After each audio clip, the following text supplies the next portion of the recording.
Hi friends, welcome back Mourya and Shaurya family. మీకు ఇవాళ సింపుల్గా రవ్వ ఉప్మా ఎలా ప్రిపేర్ చేసుకోవాలో చూపిస్తాను.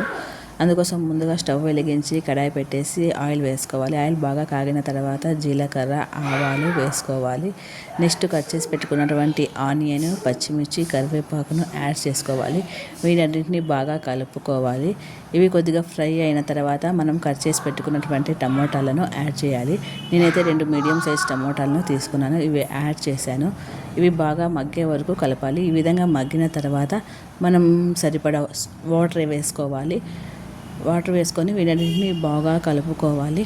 ఇలా కలుపుకున్న తర్వాత మనము సరిపడా సాల్ట్ వేసుకోవాలి.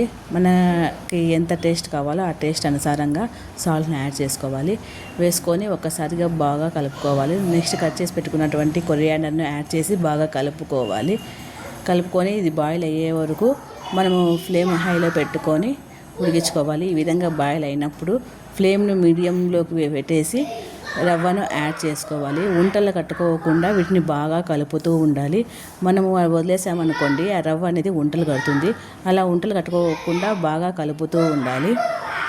ఇలా బాగా కలుపుకున్నాక వాటర్ కింద సరిపోలేదనుకోండి, కొద్దిగా వాటర్ యాడ్ చేసుకోవచ్చు. నేను మళ్ళీ థిక్గా కాకుండా మళ్ళీ వాటరీగా కాకుండా నాకు మీడియం సైజ్ కావాలి. మా పిల్లలు అలా అయితేనే తింటారు. అందుకని కొద్దిగా వాటర్ యాడ్ చేసి వీటిని కలుపుతూ ఉన్నాను. ఇలా కలుపుతూ ఉండాలి. మీడియం ఫ్లేమ్లో పెట్టుకొని. అంతే, ఎంతో రుచికరమైనటువంటి టేస్టీ ఉప్మా రెడీ. మీరు ఒకసారి ట్రై చేసి చూడండి. ఈ కన్సిస్టెన్సీలోకి వచ్చినాక ఇంకా నేను ఆఫ్ చేస్తున్నాను స్టవ్. మా పిల్లలు ఈ కన్సిస్టెన్సీలో ఉంటే బాగా తింటారు. అందుకని ఈ కన్సిస్టెన్సీలోనే చేస్తాను. Thanks for watching. మీకు ఈ వీడియో నచ్చినట్టయితే లైక్ చేయండి, సబ్స్క్రైబ్ చేయడం మాత్రం మర్చిపోకండి. Thank you.